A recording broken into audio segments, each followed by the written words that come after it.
Donc la pensée qui manque. Alors si j'ai placé mon propos d'aujourd'hui sous ce titre quelque peu sibyllin, c'est en hommage à mon ami Pierre Pachet, disparu il y aura bientôt déjà 2 ans, et dont le tout dernier texte, conçu 2 semaines avant sa mort et paru quelque temps après, s'intitulait justement « La pensée qui manque ». Alors, il n'y déplorait pas, comme il le fait ailleurs, que la mort de Claude Lefort l'eût privé d'un interlocuteur capital qui put l'aider à faire saillir les arêtes du réel, mais plus généralement que se trouve à estomper, sans doute depuis 1989, la réflexion antitotalitaire, celle dont Lefort fut un des fers de lance, et qui puise dans le déchiffrement du totalitarisme de quoi penser la démocratie. Alors vous avez ce texte donc au début donc, des photocopies. Sans doute nous plaisons-nous toujours à croire que, sauf peut-être quelques séquelles exotiques comme la Corée du Nord, ces monstruosités appartiennent à un passé révolu, que telle la chouette de Minerve qui s'envole au crépuscule, le savoir n'en advient qu'à leur terme, quand leur considération est désormais le lot des historiens. Or, Pachet nous rappelle opportunément que, sous des formes apparemment bénignes, la gangrène totalitaire a tôt fait de percer dans le débat public, tant, malgré l'horreur, sa séduction ne laisse pas d'être vivace et de requérir notre vigilance. Aussi bien, le mirage de sa péremption est-il récurrent, mais de même que la mort de Staline ne signe pas la fin du système des camps, les gouvernants changent, l'archipel demeure, tel est l'avant-dernier chapitre de l'archipel du Goulag de Solzhenitsyn. Tout simplement, nous dit Solzhenitsyn, parce que ce régime-là ne saurait subsister sans lui, sans le système des camps, et que s'il liquidait l'archipel, il cesserait lui aussi d'exister. Eh bien, à plus forte raison, rien ne périme le venin totalitaire, dont au moins la virtualité ne cesse de transir le temps présent, ce temps à l'épreuve duquel la pensée de Lefort s'est toujours déployée.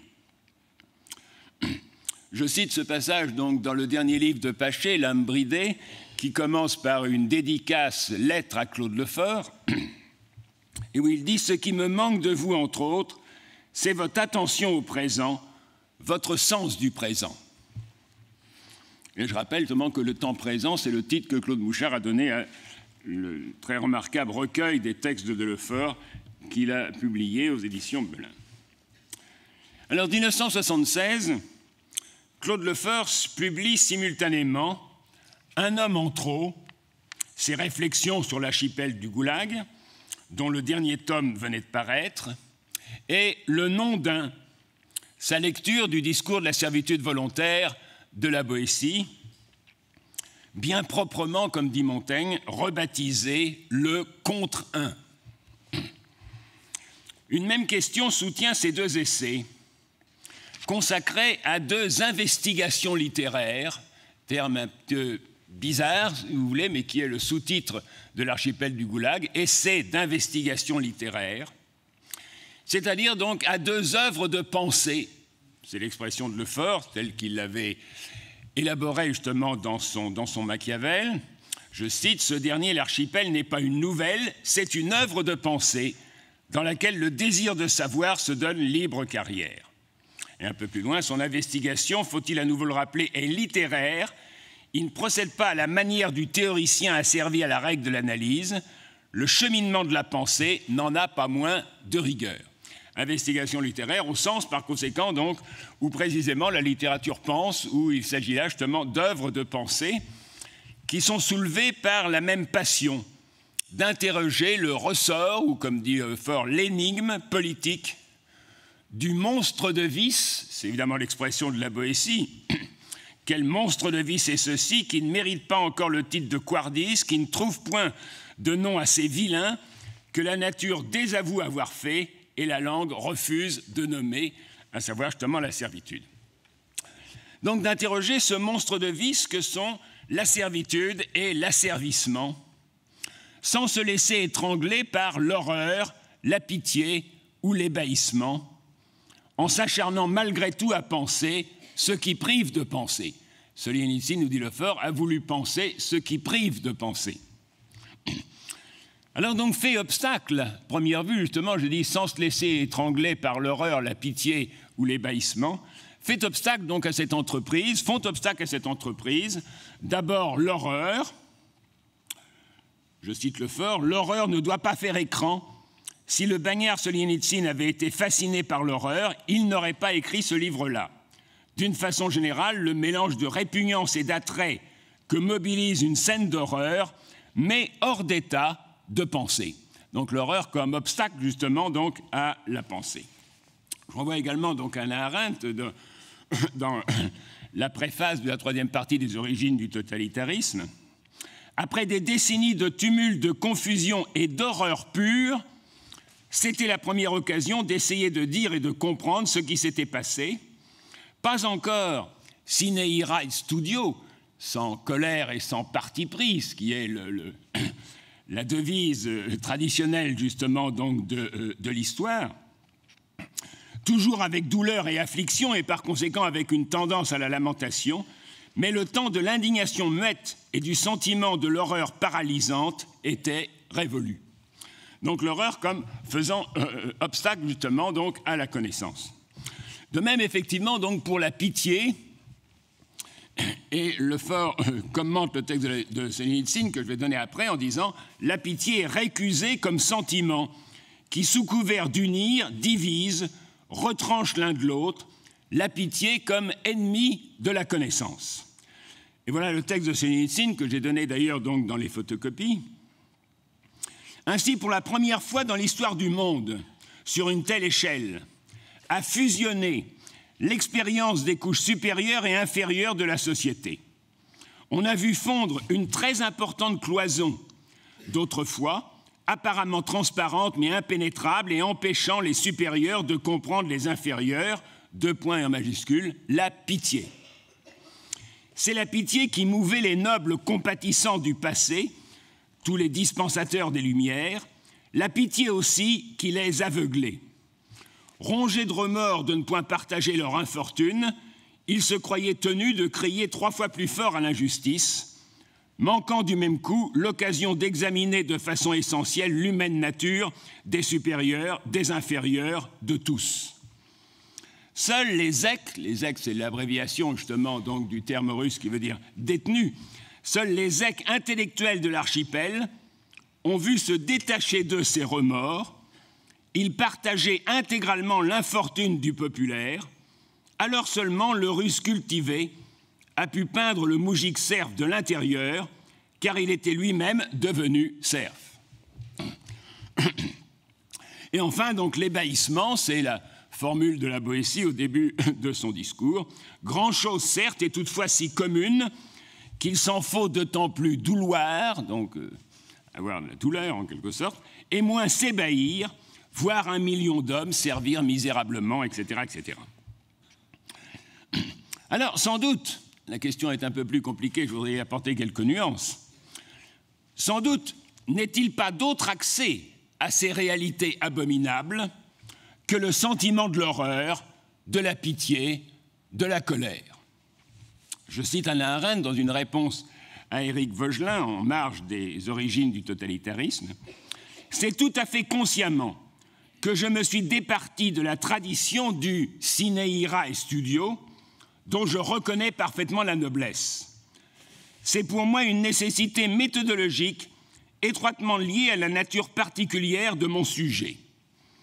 Décrire les camps de concentration sine ira, ce n'est pas être objective, c'est fermer les yeux sur leur réalité. » Et aussi bien Solzhenitsyn dira par exemple, à la lecture du livre de Marchenko, ce grand livre sur les camps après Staline, enfin les camps sous Khrouchtchev et après même Khrouchtchev, qui s'appelle Mon témoignage, qui est paru donc en français sous ce titre Mon témoignage.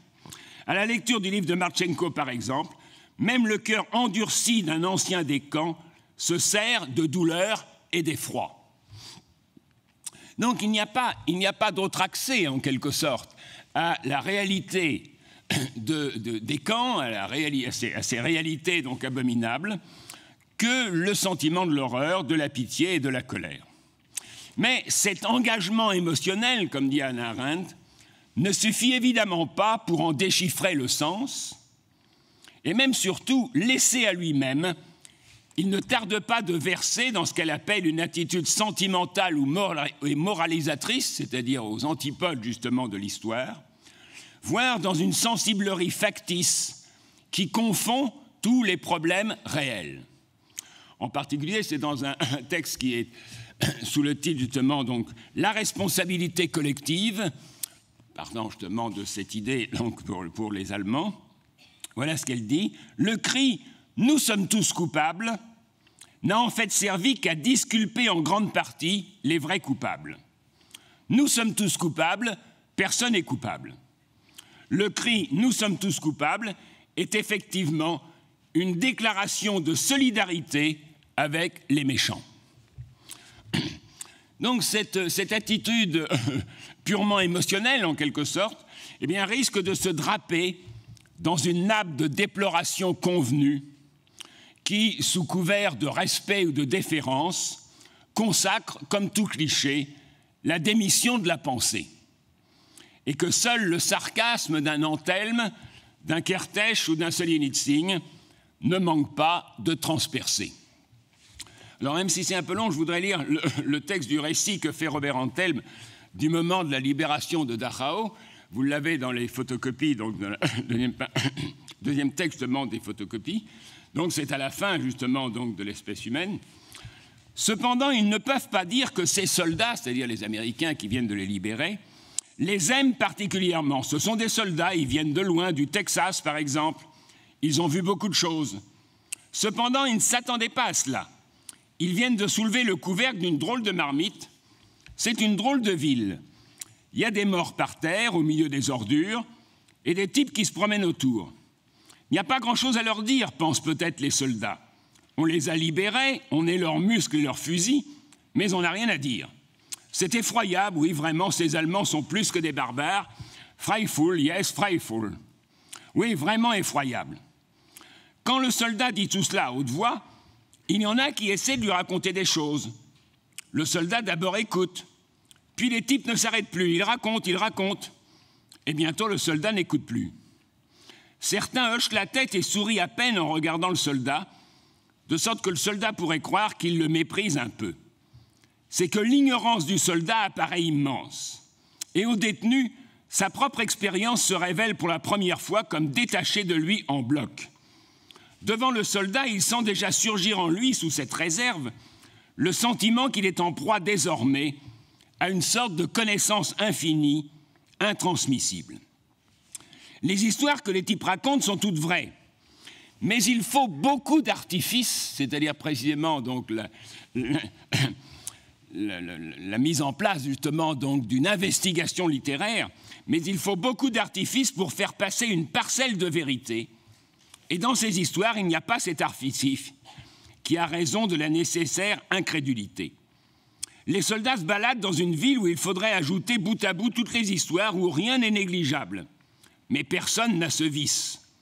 La plupart des consciences sont vite satisfaites et avec quelques mots se font de l'inconnaissable une opinion définitive. La formule est assez remarquable. La plupart des consciences se font de l'inconnaissable et qu'ils indiquent comme inconnaissable une opinion définitive. Alors ils finissent par nous croiser à l'aise, se faire au spectacle de ces milliers de morts et de mourants. Inimaginable.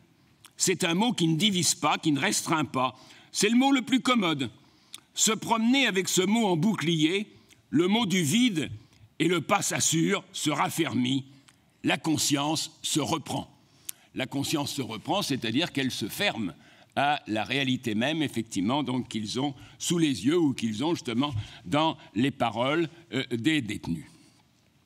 Alors d'autant plus qu'en l'espèce, l'abdication de la pensée devant une réalité qui est censée dépasser l'imagination, tenue pour défier la compréhension et l'entendement, scelle une complicité avec la mouvance totalitaire de même que le cri « Nous sommes tous coupables » est une déclaration de solidarité avec les méchants. Tout simplement parce que cette mouvance totalitaire n'a de cesse non pas tant de censurer que d'étrangler la pensée et d'anéantir toute capacité de jugement.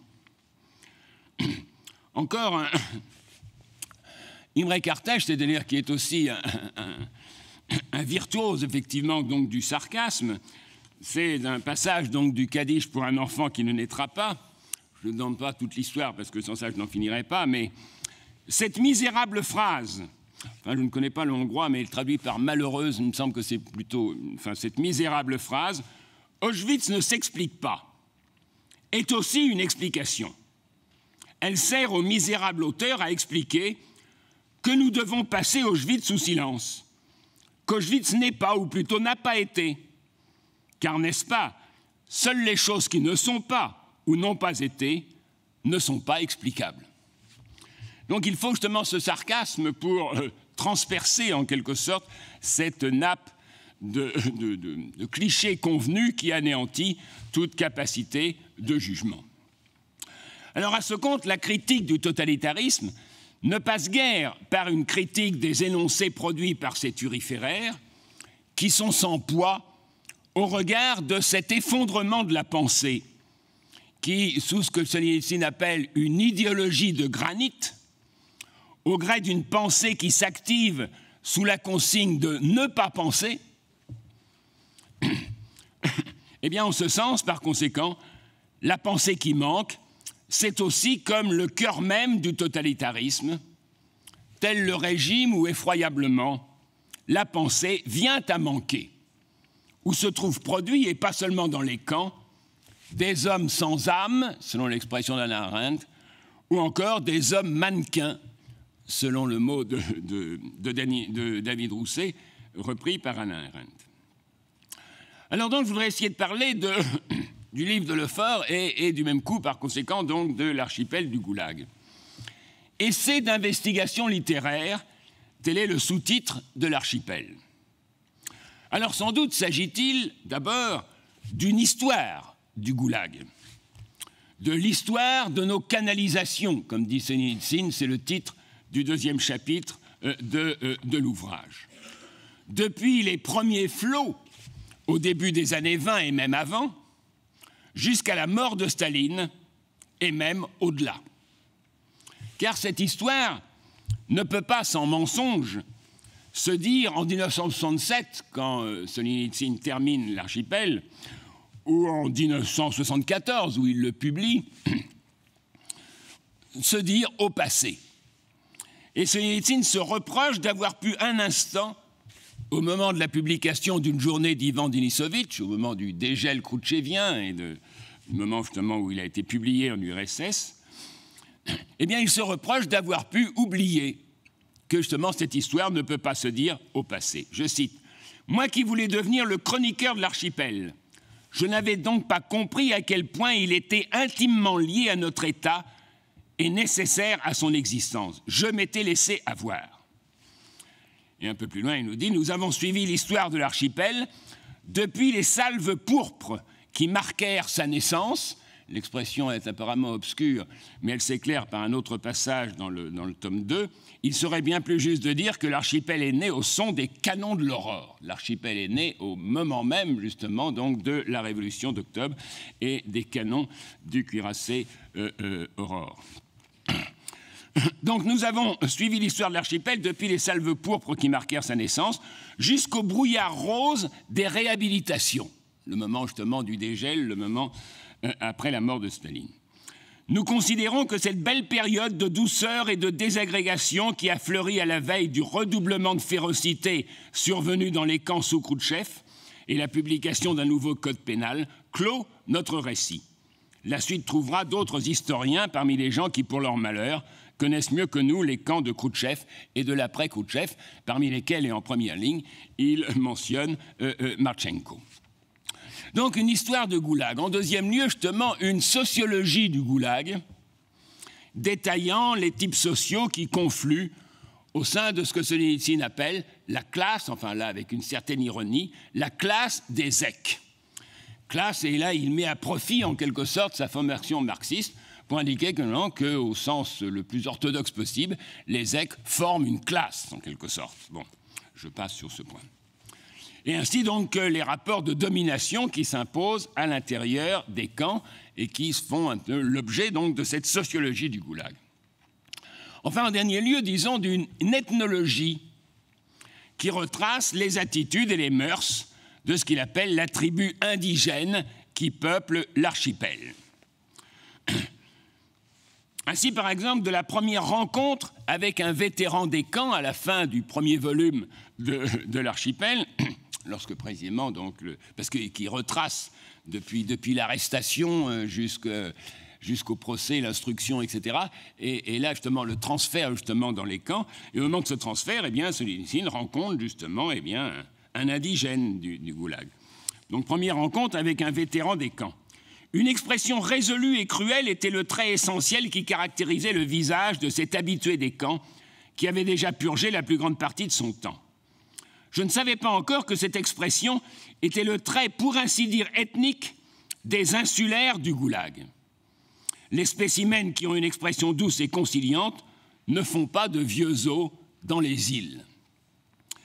Et j'ajoute cette remarque, et de même, en quelque sorte, donc, il y a tout un chapitre qui s'appelle donc, « Les Zèques en tant que nation », entre parenthèses, « Étude ethnographique de Candide Candiditch ». Bon,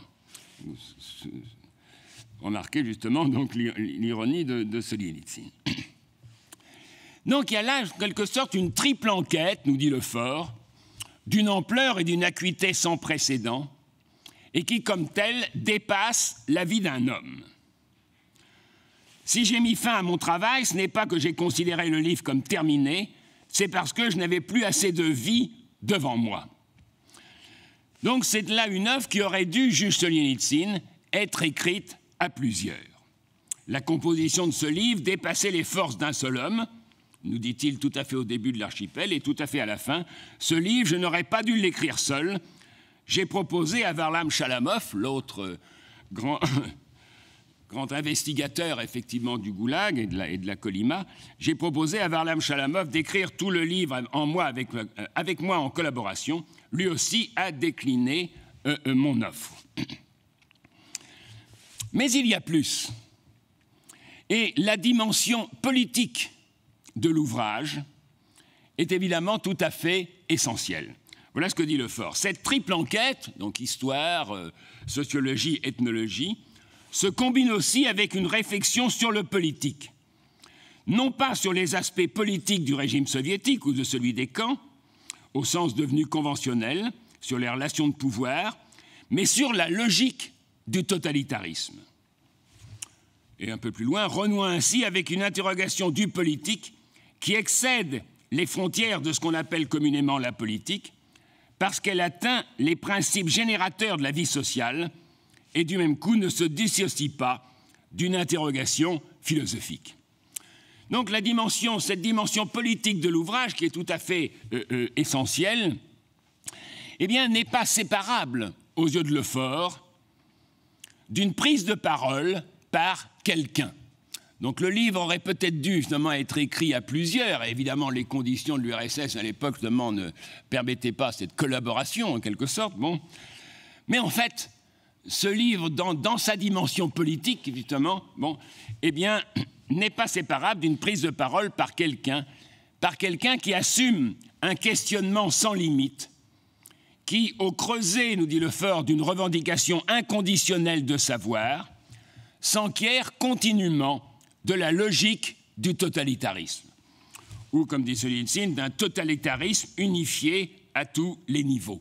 Et cette critique du totalitarisme est évidemment sous-jacente, nous dit Lefort, à la description des faits.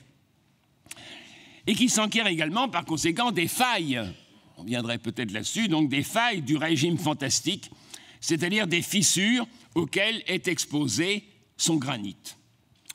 Juste un mot justement sur cette revendication inconditionnelle de savoir, sur cette interrogation en quelque sorte sans limite. c'est qu'elle se tient justement au plus loin de ce qu'on appellerait justement donc un savoir total. Et je voudrais citer seulement ce texte que je trouve très sagace en quelque sorte donc de Lefort, c'est dans les éléments d'une critique de la bureaucratie. En vain se fierait-on au mouvement qui nous détache de nos anciennes croyances. Il y a certes des illusions que nous sommes sûrs d'avoir détruites, et le bénéfice parfois n'est pas mince. Mais le sol sur lequel elles poussaient nourrit d'autres germes. Quand nous goûtons l'ivresse amère de renverser nos premières thèses, c'est peut-être alors que nous restons le plus captifs de leurs principes. En tout cas, tant de désirs s'investissent au registre de la politique que le progrès de la connaissance déplace avec lui ses propres bornes plutôt qu'il ne les supprime. Et chaque fois que devant nous de nouvelles portes s'ouvrent, il nous faut supposer qu'ailleurs, d'autres verrous se poussent. Donc évidemment, il ne s'agit pas du tout donc d'un savoir total, mais ce que Lefort suggère par là, c'est que ce monde du totalitarisme, ce monde de l'anonymat le plus consommé, qui bannit et qui prétend dissoudre toute individualité. Par exemple, il nous dit à propos de Staline, il broie en nombre indéfini des ennemis, entre guillemets, des hommes quelconques qui, en tant qu'individus, rendent manifeste l'élément particulier, étranger, intolérable à la représentation de l'un, qui est évidemment la représentation essentielle du totalitarisme. Donc ce monde qui prétend bannir, qui prétend dissoudre toute individualité, qui prétend dissoudre toute pensée, et Lefort évoque ça, c'est évidemment dans la période brejnevienne, hein, de nouvelles techniques chimiques les mieux aptes à mettre les récalcitrants hors d'état de nuire, c'est-à-dire de penser. Eh bien, ce monde qui prétend donc traiter l'élément humain comme matière, je reviendrai sur ce propos, eh bien, ne saurait être dévoilé que par un homme disant « je » et du point de vue du trimeur, comme dit Solzhenitsyn. Je cite ce texte, même s'il est un petit peu long.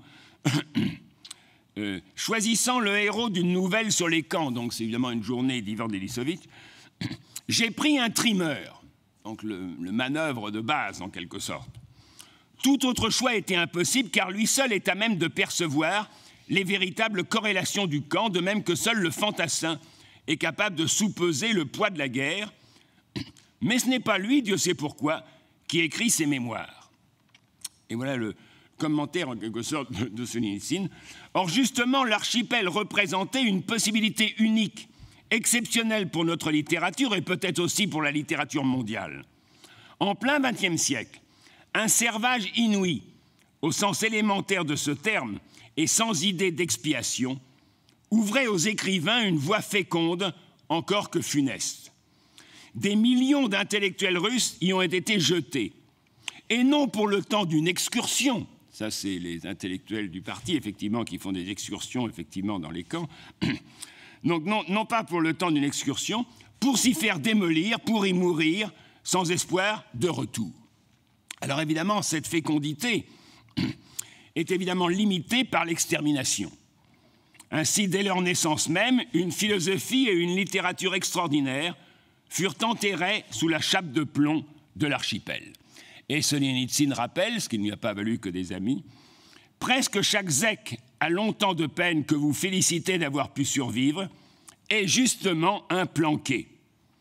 Ou bien l'a été durant une bonne partie de sa peine. » Et lui-même, Solzhenitsyn, en premier lieu, en quelque sorte. Car les camps sont des camps d'extermination, il ne faut pas l'oublier. Ou encore, par conséquent, donc, ce monde ne peut être pensé, ne peut être dévoilé que par ce que Solzhenitsyn appelle un contradicteur public. Alors bon, l'arrestation, c'était une loterie, oui, mais certains numéros étaient bel et bien marqués. Il y avait des coups de filet généraux, on arrêtait d'après des normes établies à l'avance, certes, mais le moindre, et c'est mis en italique, le moindre contradicteur public était ramassé sur le champ. Et Solzhenitsyn, évidemment, le contradicteur public par excellence, c'est-à-dire ce que Lefort appelle celui qui ne laisse pas de l'ouvrir quand tout le pousse au contraire à la fermer. Alors encore faut-il ajouter que cette parole singulière, que ce quelqu'un qui prend ainsi la parole, eh bien, ne cesse de donner la parole à quelques-uns, c'est-à-dire de croquer dans un immense tombeau les destinées enfouies de ses compagnons.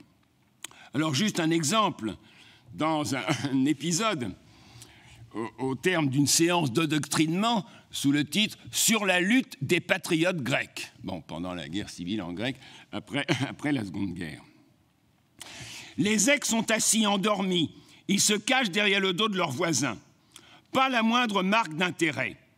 Le conférencier raconte les terrifiantes persécutions des patriotes et comme quoi les femmes grecques en pleurs ont écrit une lettre au camarade Staline.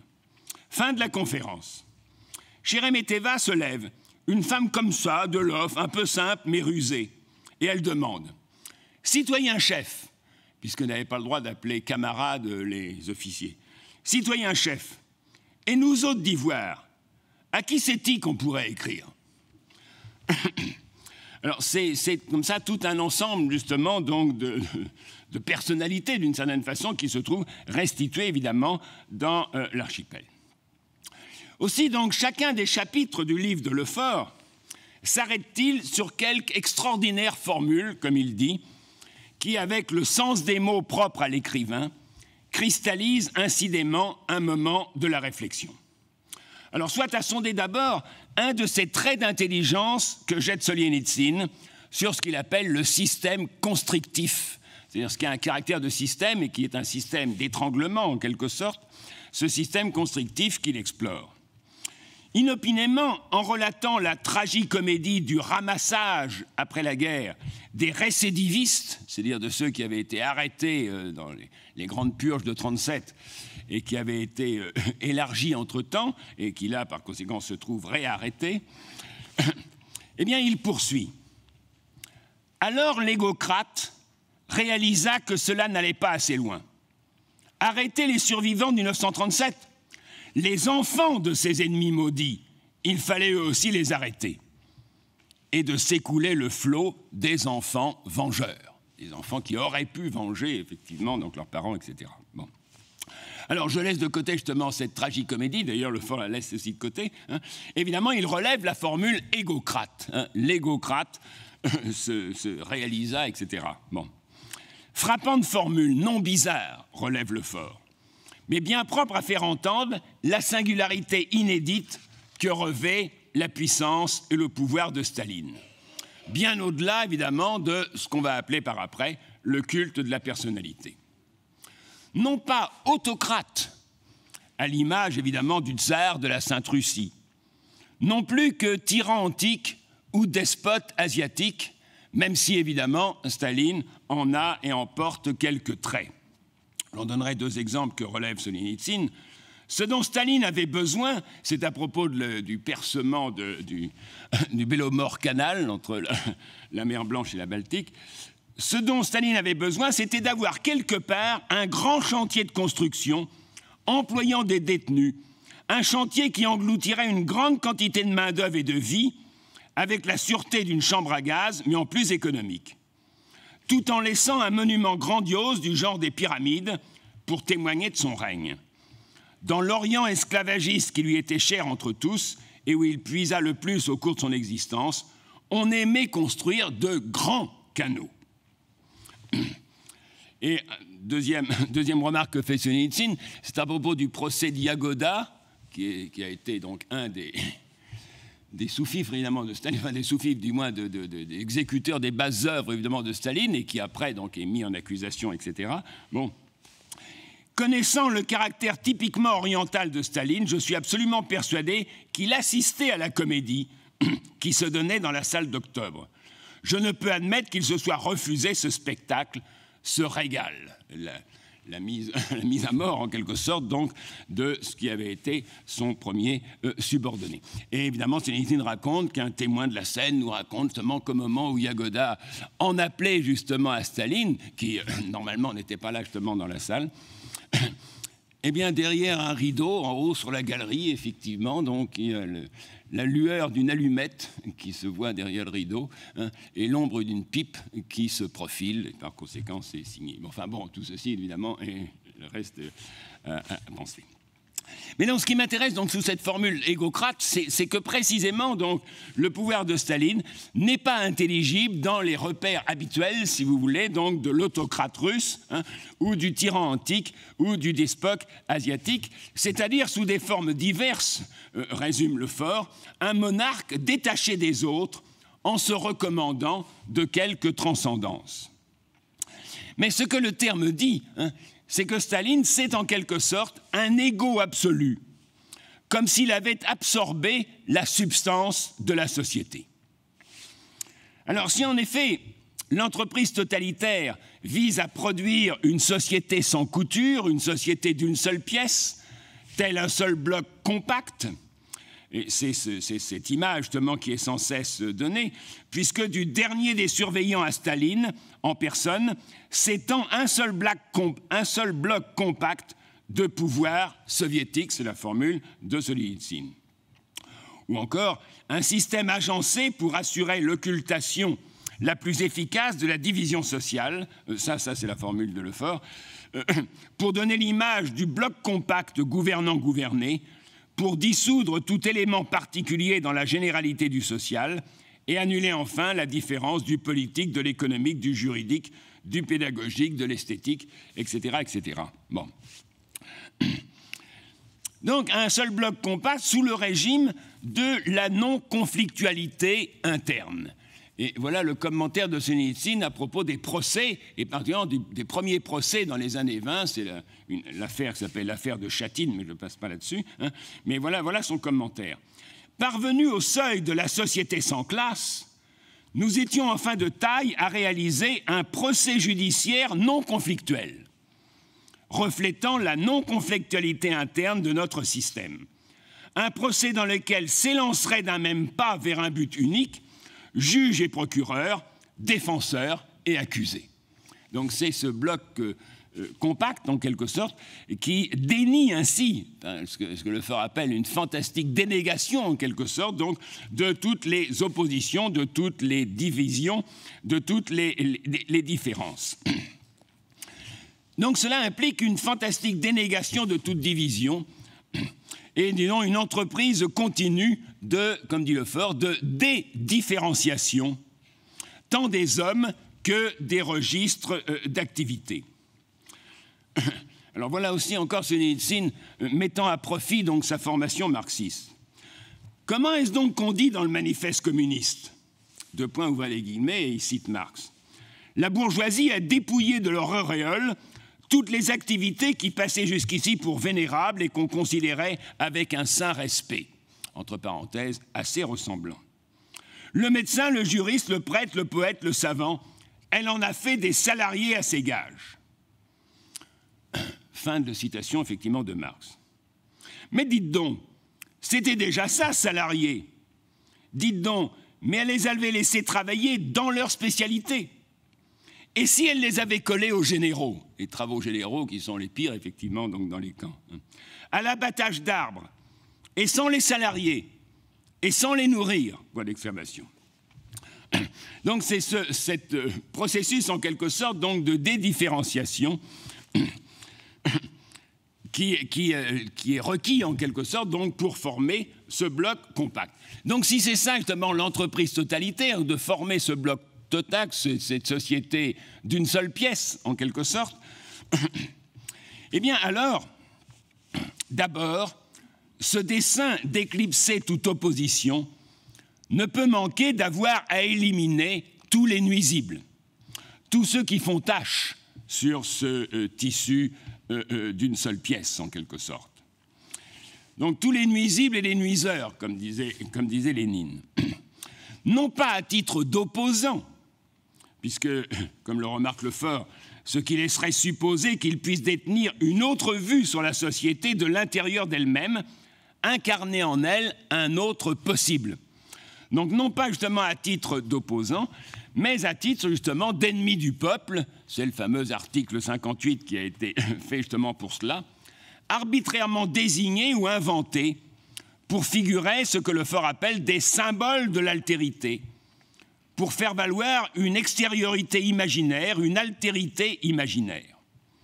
Au reste, cet ennemi du peuple, il ne s'agit pas de l'éliminer une fois pour toutes, mais plutôt de produire continuellement la preuve qu'il est éliminable, de produire indéfiniment des hommes en trop comme seul obstacle au peuple un, enfin, désigné ou décrété justement comme seul obstacle au peuple un. Alors à ce compte, si l'autocrate, le tyran ou le despote a affaire au cercle étroit des ennemis du prince, ces ennemis du prince qui au reste coïncident avec celui de ses favoris, je cite la Boétie, ses favoris du prince, justement, ou ceux qui l'entourent, enfin du tyran, disons plutôt, eh bien, ils verront clairement que les villageois, les paysans, lesquels, tant qu'ils peuvent, ils foulent aux pieds et en font pis que forçats ou esclaves, ils verront, dis-je, que ceux-là, ainsi malmenés, sont toutefois au prix d'eux fortunés et aucunement libres, c'est-à-dire en quelque sorte libres, en quelque sorte. Donc les plus esclaves, ce sont encore justement les favoris du prince. Et je cite encore la Boétie, « Quelle peine, quel martyr est-ce vrai Dieu ? Être nuit et jour, après pour songer de plaire à un, et néanmoins se craindre de lui plus que d'homme au monde. » Bon, c'est ça justement le sort justement donc des ennemis du prince, c'est-à-dire qui sont d'abord justement de ses favoris. Eh bien, l'emprise et la méfiance de Staline touchent et frappent potentiellement non pas seulement le cercle de ses favoris, qui évidemment n'ont pas du tout été épargnés, mais potentiellement le moindre citoyen. Aussi bien si l'activité des organes, comme on dit, est aussi fébrile, c'est que, je cite Solzhenitsyn, Staline n'aurait pu croire qu'il se fût soudain trouvé un rayon, une ville ou une unité militaire où il n'eut pas d'ennemis. Mais en second lieu, ce même dessein ne saurait aller sans incarner ce peuple un et tous ces divers registres tenus comme indifférenciés en quelqu'un, ou mieux encore, en quelqu'un avec un U majuscule. Autrement dit, pour composer ce tissu sans couture ou cette société d'une seule pièce, le parti-État qui en est le démiurge doit procéder à cette double opération. Dénier la division en retranchant, en incarcérant l'autre, les hommes en trop, les hommes décrétés effectivement en trop, et d'autre part, affirmer, incarner l'un en ajoutant un autre, le grand autre, avec une majuscule. Non sans évidemment multiplier sous son égide les micro-égocrates. En incarnant le tout social, elle, c'est-à-dire la personnalité historique, c'est le fort qui parle, fournit un modèle auquel s'identifient en chaîne les bureaucrates, chacun devenant devant ceux qu'il domine un micro-égocrate, un micro-Staline en quelque sorte. Bon. Et en particulier, il y a tout un passage sur Yagoda. Bon. Je cite également donc la Boétie. Ceux qui sont tachés d'une ardente ambition et d'une notable avarice s'amassent autour de lui, donc autour du tyran, et le soutiennent pour avoir part au butin et être, sous le grand tyran, tyrannos eux-mêmes.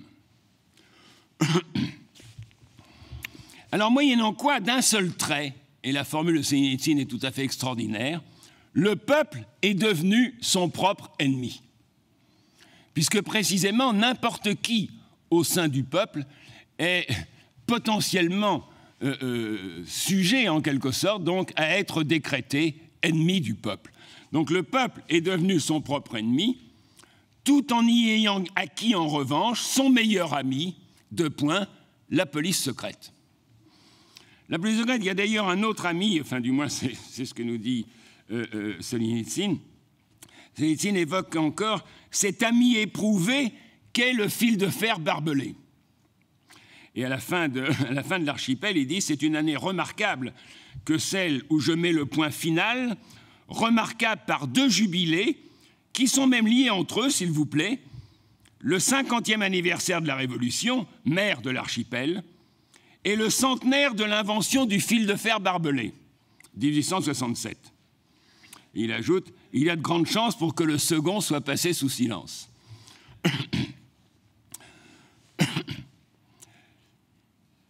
Donc le peuple est devenu son propre ennemi, hein, et en ayant gagné son meilleur ami, donc la police secrète, et au premier chef, cet égo singulier et absolu, grâce à qui chacun apprend tour à tour qu'il participe au tout et qu'il n'est rien. Dans le rapport à Staline, c'est ça justement, c'est que chacun participe au tout ou peut s'identifier, et en même temps, par conséquent, donc qu'il n'est rien.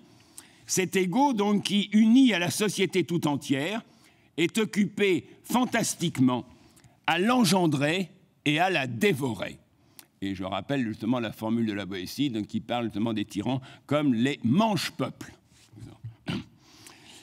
Et ceci donc en conjoignant dans sa personne les instances du pouvoir, du savoir, du droit, sans omettre, je cite Lefort, ce trait burlesque de détenir le trésor de la poésie, de posséder la vertu de l'immortelle jeunesse ou de la force physique, etc., etc. Donc tout ce qui est ainsi coagulé en quelque sorte dans la personne de l'égocrate. Alors ceci dit, donc, essayons d'approcher de plus près en quelque sorte donc la manière et la fonction en quelque sorte des camps à l'intérieur de cette société. Alors sans doute, évidemment, s'agit-il de, je cite Lénine, nettoyer la terre russe de tous les insectes nuisibles, ou encore, comme il dit, de tous les douteux, ce qu'on appelait les suspects sous la Révolution. C'est-à-dire de tous ceux donc, qui sont décrétés tels, selon le mot d'ordre et la mesure de prophylaxie sociale avancée par Lénine dès janvier 1918, comme une tâche dont l'urgence prioritaire ne s'est jamais démentie jusqu'à la fin de l'URSS. Et surtout, il s'agit de faire continuellement la preuve que, quels qu'ils soient, par exemple aussi proches effectivement donc, du pouvoir qu'ils soient, ils sont éliminables, puisqu'ils sont aussi bien l'érection des camps et le maniement arbitraire de l'article 58, qui décrète justement donc, les ennemis du peuple à partir de 1926, ménager, nous dit Solzhenitsyn, le moyen le plus simple de rayer un homme, de le retirer de la circulation en vitesse et pour toujours. Sans doute s'agit-il encore, suivant, comme dit Lefort, un procédé féroce mais somme toute banal et fort ancien d'oppression, en usage sans doute dans toutes les tyrannies, d'une stratégie d'intimidation visant à obtenir l'obéissance inconditionnelle des gouvernés à l'autorité du pouvoir, à étouffer par conséquent sous la terreur toute velléité d'opposition, dès lors qu'un gouffre engloutissant une masse d'hommes quelconques, c'est ce quelconque évidemment qui fait en quelque sorte la terreur, eh bien est creusé pour que chacun à tout moment redoute d'y être précipité. Et voilà la formule de Solzhenitsyn. Pour les fins staliniennes, les camps étaient l'endroit idéal où expédier des millions d'hommes pour terroriser les restants. Alors, grosso modo, tel est apparemment l'objet concentrationnaire des premiers camps à destination spéciale qui retranchent à l'écart dans le Grand Nord et qui plus est sur des îles, les fameux Solovski, comme pour mieux circonscrire l'altérité, note Lefort, les ennemis. Les ennemis, effectivement, en particulier, donc au début, justement, c'est les officiers russes blancs, en quelque sorte, de l'armée blanche, qui sont les plus nombreux, justement, donc aux Solovki, etc. Bon. Donc les ennemis, et généralement tous ceux qui passent pour les déchets de la société, en les soumettant à un régime qui, pour meurtrier qu'il fût, et les fusillades étaient innombrables, effectivement, eh bien, nous dit Solzhenitsyn, ne s'était pas encore bardé de la cuirasse du système. Était encore quelque peu à l'ancienne, hein, dans un désordre et dans l'arbitraire, mais enfin ça, l'arbitraire va demeurer total. Comme si, voilà ce que dit Solzhenitsyn, l'impression, comme si se dégageait l'impression que l'air que l'on respirait au Solovski était un mélange étrange de cruauté déjà extrême et d'incompréhension encore presque débonnaire. Bon, je ne sais pas si j'ai le temps, mais ce jugement de Solzhenitsyn sur les Solovski, du moins dans la première période des camps, dans le Grand Nord, etc., bon, eh bien, il vient au terme justement d'une anecdote qu'il raconte et qui est assez significative. C'est un officier blanc, effectivement, donc, qui doit être fusillé. Bon, ça arrivait assez souvent, justement, donc, sur ces îles, puisqu'il avait abusé, sans doute, donc, de son insolence. Bon, il y a un problème, enfin, il y a un problème pour lui, du moins, donc, c'est que, justement, ça tombe mal, puisque sa femme doit arriver le soir même, en quelque sorte, pour lui rendre visite, comme on avait droit, une fois par an, ou ne sais quoi. Bon. Et alors, il demande et il sollicite la possibilité, donc, de passer, comme prévu, 2 ou 3 jours, justement, avec sa femme, et ensuite, donc, il se prêtera, donc, à l'exécution sans problème. Et c'est exactement ce qui se passe, c'est-à-dire que cette requête est acceptée, en quelque sorte, et il passe ces 3 jours, justement, avec sa femme, sans laisser rien transparaître, hein, bon. Et le bateau de sa femme a à peine appareillé, effectivement, donc, nous dit Solzhenitsyn, il se déshabille pour être exécuté. Bon. Ça donne l'image, précisément, donc, de ce que Solzhenitsyn appelle cette cruauté déjà extrême, hein, et cette incompréhension presque débonnaire. Eh bien, il en va tout autrement quand se noue l'alliance de la violence et de l'organisation, c'est-à-dire, justement, quand les camps se trouvent bardés, hein, du système, en quelque sorte, deviennent effectivement donc un système. Quand précisément donc le travail, ce magicien, c'est une expression de Winchinsky, le procureur général justement de l'URSS pendant des années et des années, hein, non pas le travail qui dessèche l'esprit et le cœur de l'homme, mais le magicien qui sort les hommes du néant et de l'insignifiance pour les métamorphoser en héros. Et c'est l'objet, effectivement, donc, des camps. Donc, quand le travail, ce magicien arrive à la rescousse, comme dit Solzhenitsyn. C'est-à-dire quand le gouffre concentrationnaire se dissémine sur le continent et trouve à s'inscrire dans la société soviétique en conséquence de la planification générale de l'économie. Alors, les réprouvés, alors les hommes de trop, etc., sont non seulement conservés, mais exploités à mort dans des tâches censément productives. Tant et si bien que ce que Solzhenitsyn appelle l'industrie pénitentiaire récupère les hommes éliminés et procède, selon la formule de Lefort, à la réabsorption dans l'organisme social de ces déchets convertis en combustible. Donc, l'industrie pénitentiaire, c'est précisément donc cette réabsorption des déchets, hein, en combustible pour une certaine production. Alors, Solzhenitsyn semble d'abord rapporter cette opération décisive qui façonne effectivement le système constructif à la soviétique à la nécessité économique. La nécessité économique, comme toujours, se manifesta avec cynisme et avidité. L'État qui se proposait de devenir fort en un court délai et ne consommait rien en provenance de l'extérieur avait besoin d'une main-d'œuvre, petit a, la moins chère possible, dans l'idéal gratuite, petit b, accommodante, prête à tout moment à être transférée d'un lieu à un autre, sans lien de famille, n'exigeant ni logement aménagé, ni école, ni hôpitaux, et même pendant un certain temps, ni cuisine, ni bain public. Se procurer une pareille main-d'œuvre n'était possible qu'en engloutissant ses propres enfants. Bon. Toutefois, il s'avère bien vite que, quels qu'aient été les efforts de rationalisation, les camps répondent à des desseins économiques, je cite Solzhenitsyn, uniquement peut-être dans le crâne de Staline. Puisqu'au bout du compte, force est de convenir que non seulement l'archipel ne fait pas ses frais, mais que le pays en est réduit à payer fort cher le plaisir de le posséder. Attendu que, je cite encore Solzhenitsyn, tout ce que les détenus de camp fabriquent pour leur cher État est du travail ouvertement et au suprême degré bousillé. Attendu en deuxième lieu que ce qu'on appelle la truffe, c'est-à-dire le maquillage éhonté en quelque sorte des statistiques, des normes, etc., etc. Bon, la truffe règne donc sans partage et à grande échelle. Là, ce que dit Solzhenitsyn, 3 baleines supportent l'archipel. Bon, c'est un vieux mythe russe. Installé par la direction. Les marmites, la brigade et le double pouvoir, je reviendrai sur ces expressions. L'installation de la 4e et principale baleine, la truffe, est l'œuvre des indigènes et de la vie elle-même. Donc cette triche à grande échelle, en quelque sorte, donc, c'est évidemment donc, l'invention des Èques, et c'est ce qui rend encore, en quelque sorte, donc, la vie vivable dans ces parages.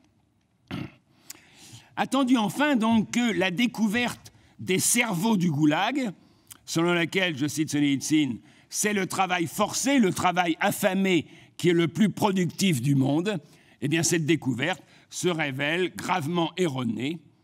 Pour ne rien dire, par exemple, du Belomor Canal, que j'ai déjà évoqué effectivement tout à l'heure, qui édifiait donc telle une pyramide pour son pharaon, au prix de dizaines de milliers de victimes et à grand renfort de propagande, eh bien, se révéla d'emblée à peu près inutilisable. Il n'a pas eu d'autre utilité que de permettre à Gorky d'y faire une excursion sur une petite vedette de tourisme. Alors, s'il ne s'agit pas d'à proprement parler de la nécessité économique, eh bien, à quoi peut donc répondre l'extravagant approvisionnement en carburant humain de cette machine infernale qui n'a pas laissé, durant plus d'un quart de siècle et au-delà, de s'adonner à cette activité nouvelle et insensée, note le fort, de point, consommer le vivant, et en particulier par millions d'unités. Alors, Solzhenitsyn suggère que cette machine s'entretient en quelque sorte en boucle. Si une gigantesque bureaucratie, appareils policiers, judiciaires, administratifs, etc., est mise en place pour arrêter, expédier et gérer effectivement les détenus, eh bien, en retour, un recrutement plus ou moins étendu de zèques est opéré pour employer cette bureaucratie. Bref, les camps requièrent une armée de parasites qui ne tardent pas à requérir des détenus. C'est à peu près ce que dit donc Solzhenitsyn. Les camps présentaient également un intérêt matériel pour une énorme couche sociale, celle des innombrables officiers des camps. Tous ces parasites soutenaient de toute leur force l'archipel, ce repère de l'exploitation servile. L'amnistie générale était une chose qu'ils redoutaient comme la peste. Alors, quoi qu'il en soit, sans doute vaut-il la peine de scruter plus avant la mise en regard et comme en miroir de la masse des zèques totalement assujettis et de ce qu'on appelle les organes, donc tous ces organes de sécurité, de contrôle, etc., etc. Et Solzhenitsyn, je reviendrai sur ce terme, mais Solzhenitsyn note au passage, ils se sont eux-mêmes donné ce nom répugnant effectivement d'organes. Bon. Donc les organes qui exercent sur les premiers, sur les zèques, une domination absolue. Donc d'un côté, une foule de pauvres hères, non seulement asservis comme aucun serf ne le fut jamais, mais proprement désocialisés. Donc c'est ce point que je voudrais commenter quelque peu. Parce que bien sûr, c'est un des points qui revient souvent, c'est évidemment la comparaison avec les serfs de l'ancienne Russie. Bon. Et il nous dit, c'est toute la signification essentielle de l'existence du servage et celle de l'archipel qui est une. L'organisation de la société pour l'utilisation coercitive et impitoyable du labeur gratuit de millions d'esclaves. À ceci près va-t-il montrer justement donc que l'archipel va effectivement toujours plus loin et en même temps justement tout autrement. Parce qu'il n'y a pas seulement cette exploitation poussée justement à l'extrême, mais il y a justement donc un effort continu de désocialisation en quelque sorte. Bon. C'est-à-dire se trouve poursuivi systématiquement le déracinement, ou ce que le fort appelle l'anéantissement symbolique de cette population livrée à l'entière discrétion de ses bourreaux, jusqu'à, je cite, que chacun devienne étranger aux semblables, ou comme dit Solzhenitsyn, on leur a crié ce mensonge des camps que chacun est l'ennemi de chacun, jusqu'à tarir toute trace de sociabilité entre les hommes, tout lien élémentaire de réciprocité qui échapperait à l'initiative et au contrôle du pouvoir. Donc, et on verra évidemment, à la place, par conséquent, de cette sociabilité qui échappe toujours précisément donc à l'État et à l'emprise effectivement du pouvoir, eh bien, ce qui va se mettre en place, c'est ce qu'on va appeler justement donc le collectif. J'en viendrai évidemment sur cette expression. Comme si, par conséquent, dans les camps, alors je cite Lefort, c'est la sociabilité qu'ils, c'est-à-dire les organes, pourchassent comme l'ennemi de l'État. Ce sont les conditions de la reconnaissance mutuelle, de la relation du semblable au semblable, qu'ils s'acharnent à saper. Et comme il n'est de sociabilité qui ne suppose une entente sur ce qui est communément sensible, communément intelligible, communément légitime, c'est à son fondement qu'ils s'attaquent en dérobant à ces individus exemplaires, retenez justement ce point, ces individus exemplaires que sont les victimes, les repères de la réalité, de la vérité, de la loi, en démontrant que seul le pouvoir détient le principe de ce qui est, n'est que ce que le pouvoir a décrété, et tous les autres repères, effectivement, donc, se trouvent anéantis, ou au moins, justement, largement sapés. Comme si, donc, dans les camps encore, hein, même si il a pu nous sembler, justement, que cette opération avait déjà été menée à son terme hein, durant les phases préliminaires de l'arrestation, de l'instruction et du transfert, eh bien, dans les camps encore, une guerre est indéfiniment menée, non pas contre des ennemis déterminés, mais, note Lefort, contre la virtualité du rapport social. Cette virtualité du rapport social qui peut toujours effectivement apparaître et qui doit être par conséquent continuellement muselée ou déracinée. En d'autres termes, à se fier à la parole de Gorky au terme de son excursion sur le Belomor Canal, car après tout, note Lefort, quel que puisse être leur aveuglement, le mérite des intellectuels, c'est qu'ils vendent la mèche. Je cite, Solzhenitsyn citant Gorky, il faut convenir que la matière première humaine est incommensurablement plus difficile à travailler que le bois. Et Lefort note, non, tout est dit là en une phrase, hein, dans cette phrase effectivement de Gorky. Et qu'il est par conséquent à la gloire du GPU et de son hache-viande d'avoir su apprêter ce matériau en débitant les prisonniers comme des morceaux et d'être venu à bout de leur résistance. Alors, parmi les instruments de cette opération, arrestation brutale, instruction menée uniquement à charge, dans une relation strictement duelle, sans aucune référence ni recours possible à la loi, et où par conséquent la puissance est concentrée en un pôle, le pôle de l'accusateur, et l'inculpé méthodiquement dénudé, qui s'achève par la fameuse confession autocritique, actant donc qu'il n'est d'autre discours que celui du pouvoir, et que l'accusé est désormais un pur produit de l'organe. Système des marmites, c'est-à-dire où la nourriture, par conséquent, est dispensée au prorata de l'accomplissement des normes. Hein, bon.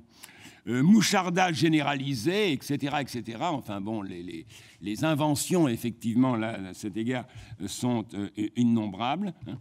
Mais je dirais que l'invention de la brigade, c'est-à-dire de l'autocontrôle, de l'autodiscipline, de l'autoproduction, justement, donc, à l'intérieur même des camps et par les zèques eux-mêmes, sous la direction d'un brigadier qui est désigné, justement, par conséquent, parmi eux, eh bien, l'invention de la brigade, l'invention de ce collectif de travail qu'est la brigade, brille d'un éclat sans égal.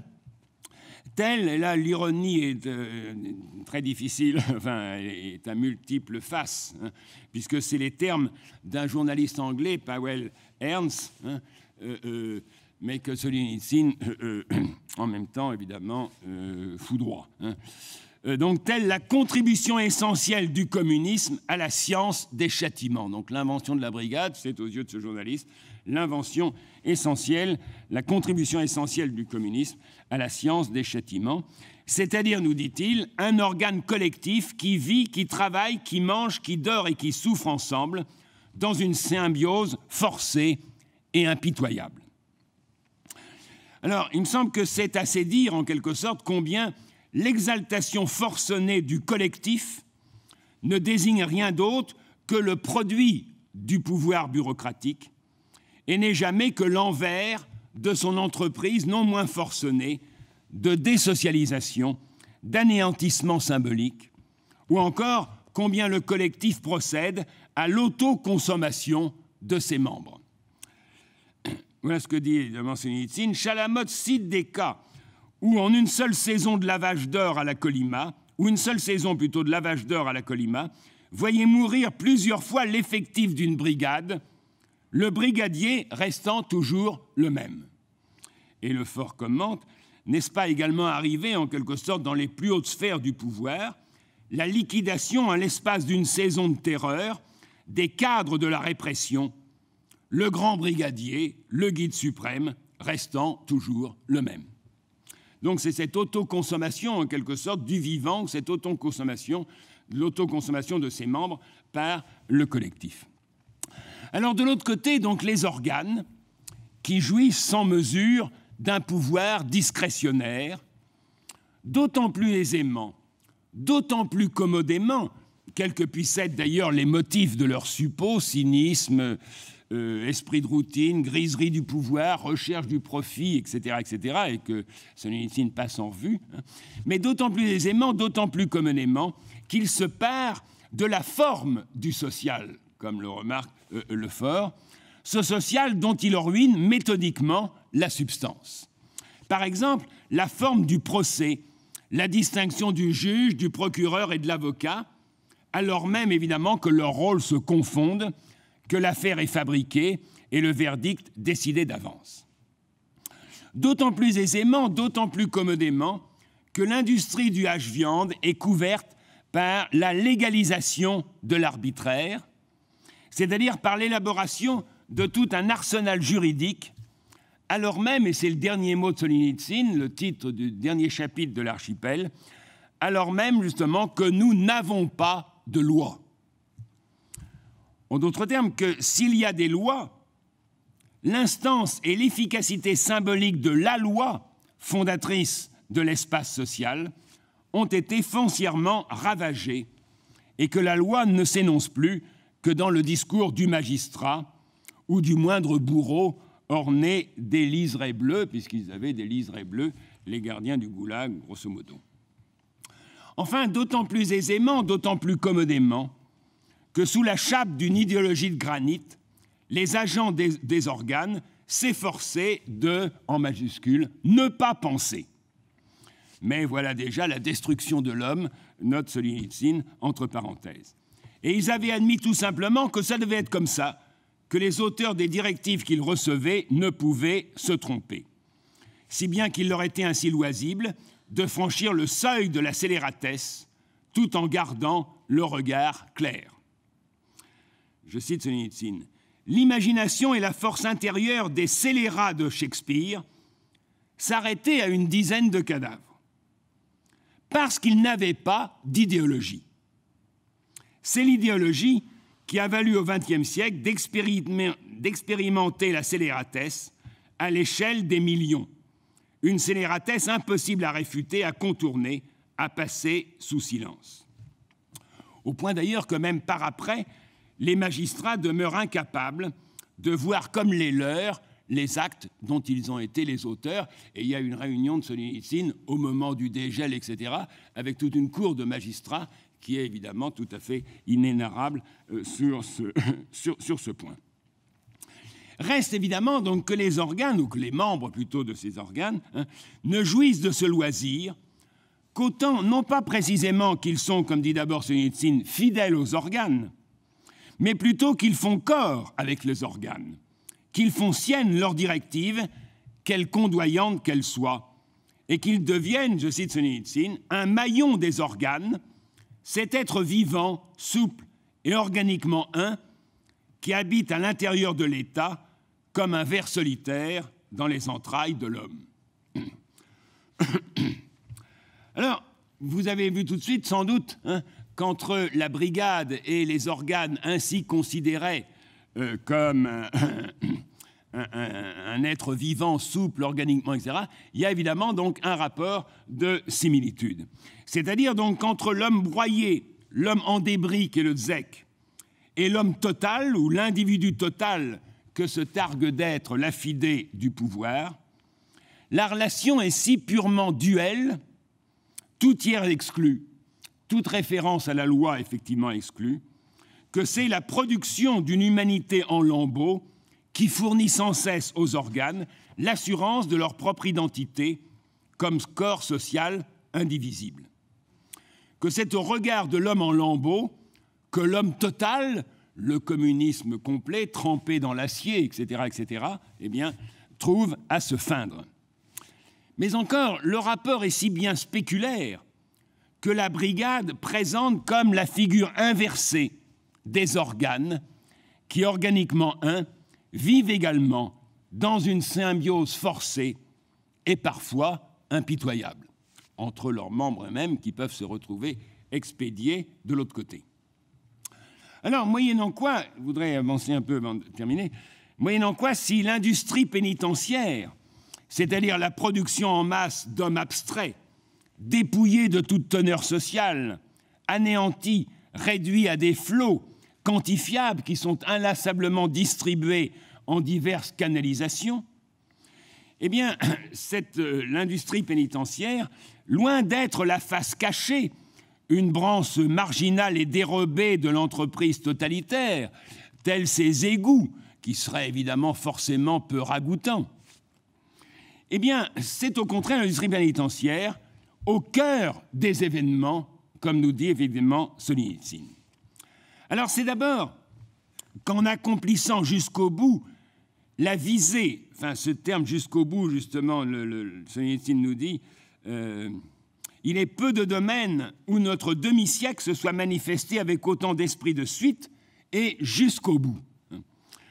Eh bien, en accomplissant donc jusqu'au bout la visée de l'industrie moderne, c'est-à-dire, pour peu qu'on en croie Marx, mais vraiment sur ce point, il n'y a peut-être pas tellement lieu d'y croire, mais enfin, je laisse évidemment ce point, et en particulier le fort renvoie justement à un article de Castoriadis qui est exactement de la même époque et qui a été recueilli dans les carrefours du labyrinthe, et qui est très remarquable sur cette question de la valeur et de la critique de la valeur, effectivement, chez Marx.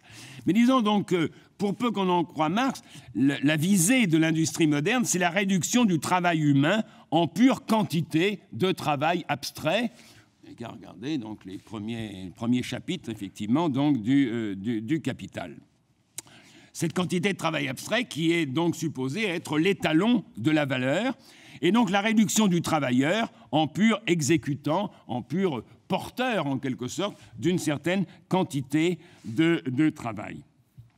Eh bien, en poussant jusqu'au bout, effectivement, cette logique ou cette visée, l'industrie pénitentiaire ne laisse pas d'en détruire les ressorts, tant, selon la remarque subtile, justement, de Lefort, il lui était essentiel de manquer son but. Ainsi touche-t-il donc le nouvel État au but que le capitalisme occidental, selon Marx, poursuivait sans pouvoir l'atteindre et sur une échelle qui n'est pas négligeable. Obtenir enfin des hommes abstraits, sans lien qui les unisse, sans propriété, sans famille, sans attache à un milieu professionnel, sans implantation dans l'espace, sans histoire, des déracinés. Or, le système sombre, ses articulations se défont quand il est au plus près d'atteindre au but qu'il n'avait cessé de poursuivre, mais qu'il lui était essentiel de manquer. Et donc les camps, effectivement, le système des camps irait jusqu'au bout, effectivement, de cette logique, et à ce bout, justement, donc catastrophique, en quelque sorte. Mais c'est aussi et surtout que sur la population témoin que sont les Zec, la vocation du pouvoir peut s'accomplir presque sans réserve. Ce sont donc les camps de concentration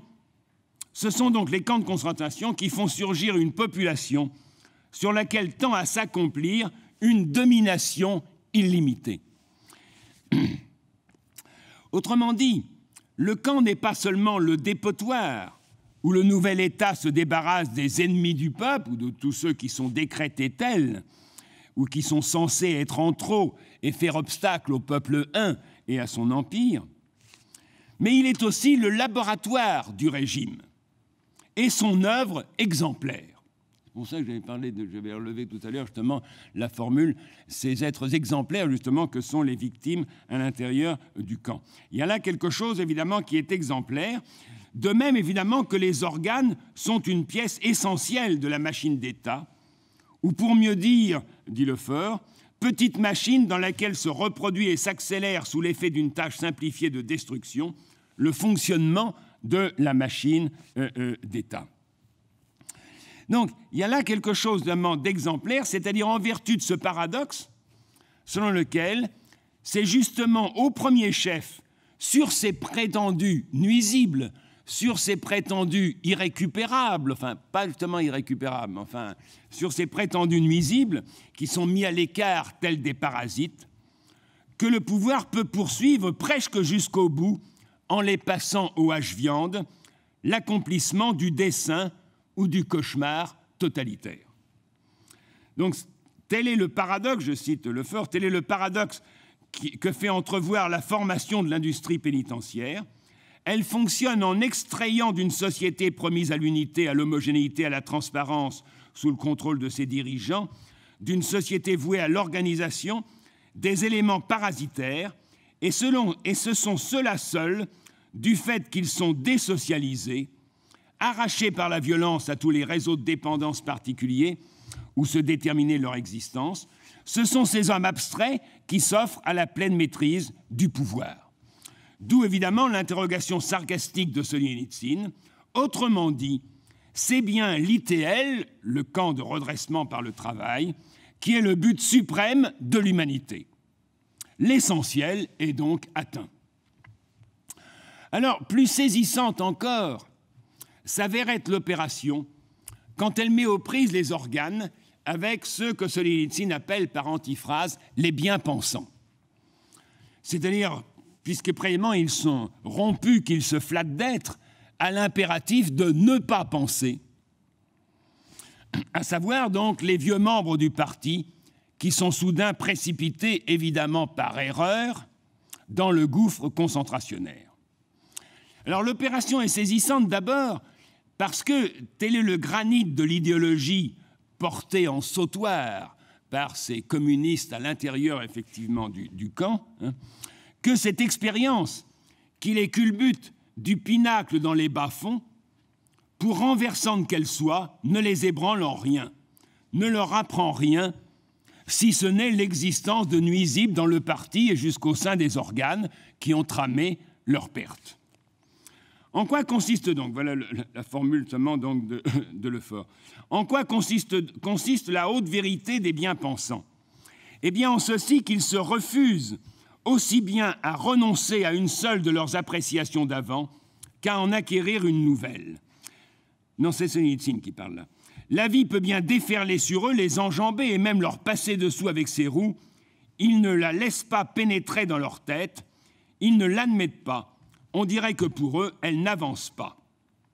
Ces adeptes de la théorie d'évolution n'ont pas trouvé de meilleure fidélité à l'évolution que le refus de toute évolution pour eux-mêmes. Ce refus de changer quoi que ce soit dans leur cervelle, cette pure et simple incapacité de penser de façon critique l'expérience de la vie, voilà leur orgueil.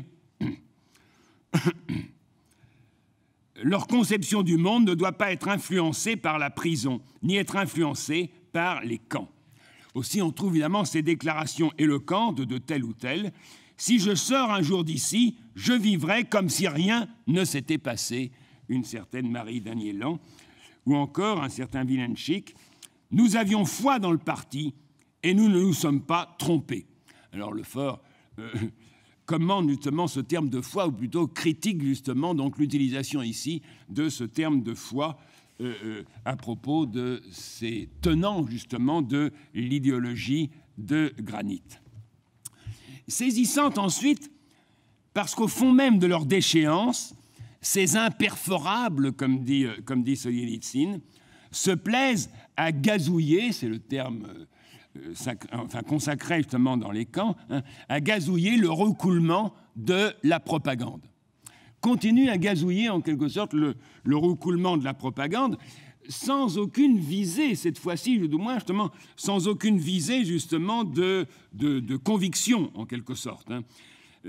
Cette utilisation est déliée de toute visée de persuasion et vouée à entretenir complaisamment le narcissisme du bloc de ceux qui règnent, c'est-à-dire à conforter leur idéologie conflictive. Non, ce n'est ni pour la montre, ni par hypocrisie qu'ils discutaient dans les cellules défendant tous les actes du pouvoir. Les discussions idéologiques leur étaient nécessaires pour les maintenir dans la conscience d'avoir raison, sous peine d'être guettés par la folie. Et donc, ils prônent à l'intérieur des camps l'entière soumission au moindre garde-choum tenté pour représenter le pouvoir soviétique. Un certain Tsarine, je l'ai toujours répété au camp, à cause d'une bande d'imbéciles, c'est-à-dire de ceux qui l'ont confré, je ne vais tout de même pas me brouiller avec le pouvoir soviétique. Donc, ils entendent s'élever un tant soit peu au-dessus du zéro universel, et ils ne laissent pas, donc, avec la morgue des culottes de peau, on trouve la même chose chez les vieux officiers, etc., donc, de se tenir à l'écart des autres zèques, c'est-à-dire, à leurs yeux, des vrais ennemis du peuple. C'est-à-dire de poursuivre dans le camp et de reprendre à leur compte un travail d'exclusion de l'autre dont ils ont été les victimes. Alors, saisissante enfin, et sur ce point, même j'ai plus beaucoup de temps que je voudrais un peu m'arrêter, saisissante enfin pour autant que s'y boucle de manière exemplaire le système constrictif et que bourreaux et victimes, les organes et les communistes coffraient effectivement et mis justement à leur discrétion, hein, eh bien que bourreaux et victimes s'y trouvent englobés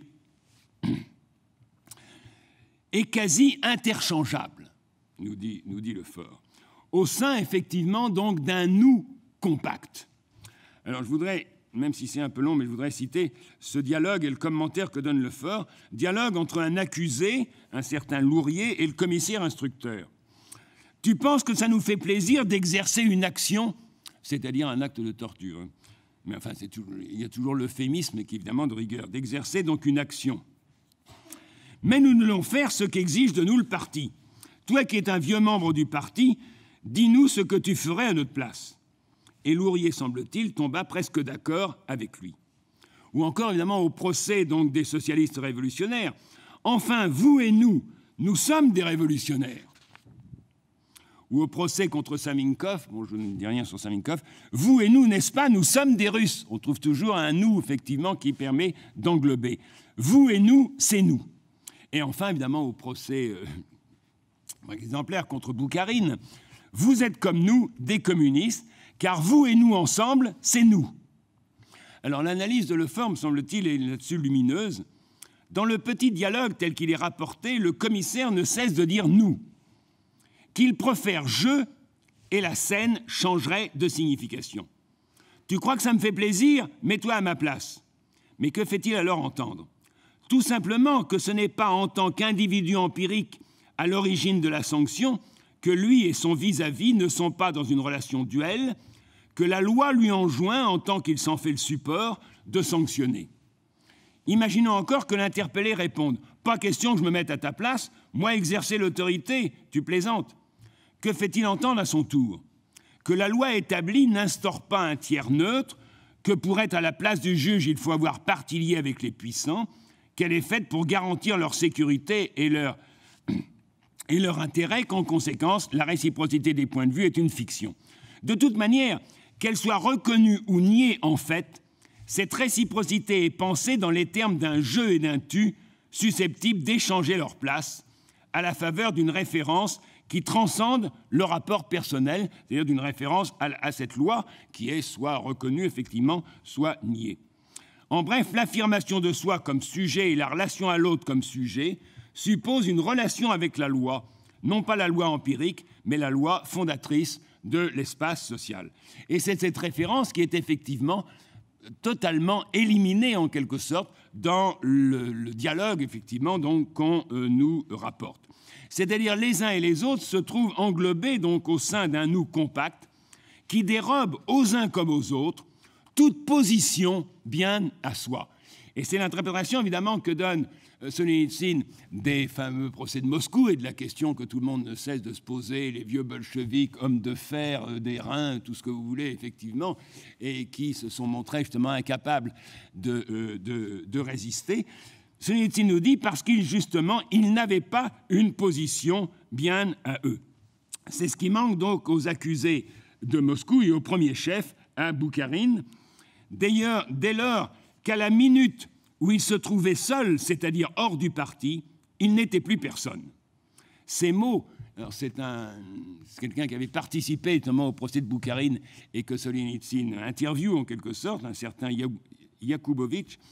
Ces mots sonnaient encore à mes oreilles tandis que je consignais ces arguments, occasion rarissime de recueillir d'outre-tombe en quelque sorte l'interprétation d'un des acteurs de pareil procès.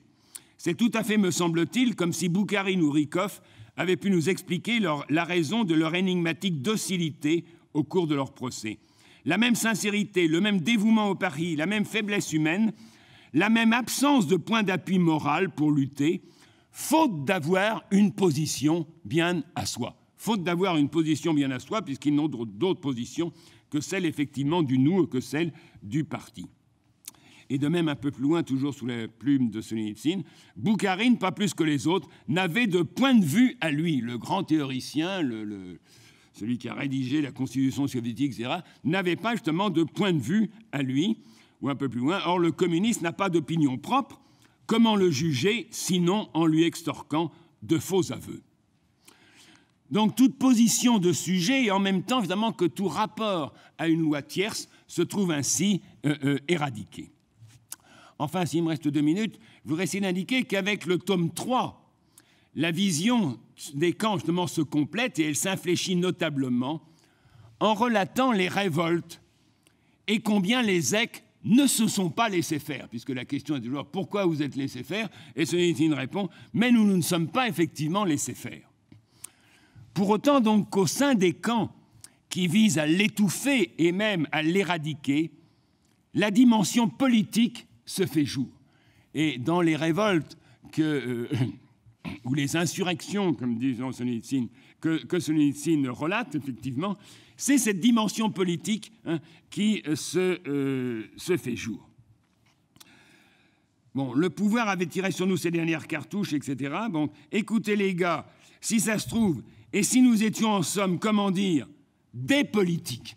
C'est ce mot qui a été banni et qu'on ne retrouve pas facilement dans la bouche, en quelque sorte, mais c'est ce mot qui vient justement donc au feu, effectivement, donc, de cette révolte, c'est-à-dire le tissage dans ce que Solzhenitsyn appelle un champ différent de liens entre les hommes, un réassemblement des semblables, jusqu'à la solidarité la plus improbable qui soit entre les truands et les articles 58, puisque la grande révolte que Solzhenitsyn relate, effectivement, commence avec cette union, justement, donc, entre les truands et les articles 58, qui, en général, justement, les truands étaient utilisés dans les camps, justement, pour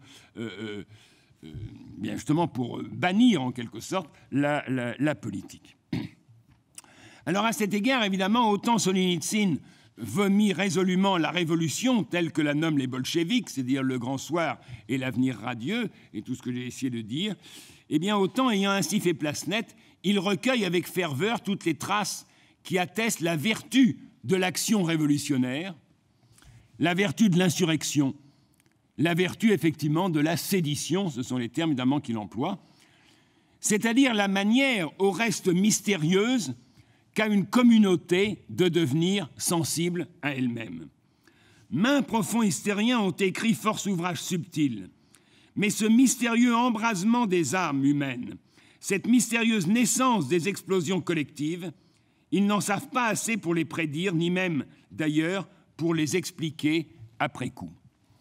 C'est dire donc, en tout état de cause, que même dans les conditions optimales du camp, optimales au sens justement où c'était là une expérience exemplaire en quelque sorte, eh bien une société ne saurait être totalisée sans reste, sans émergence d'un pas-tout, comme aurait dit Lacan, pour cette simple raison qu'elle est et qu'elle demeure indéterminée. Ou encore que la ressource de la sociabilité, quelque écrasée qu'elle puisse être, ne laisse pas d'être à même de produire une fissure. Et nous dit Solzhenitsyn, c'est quand même avec des fissures que commencent à s'effondrer les cavernes. Je vous remercie.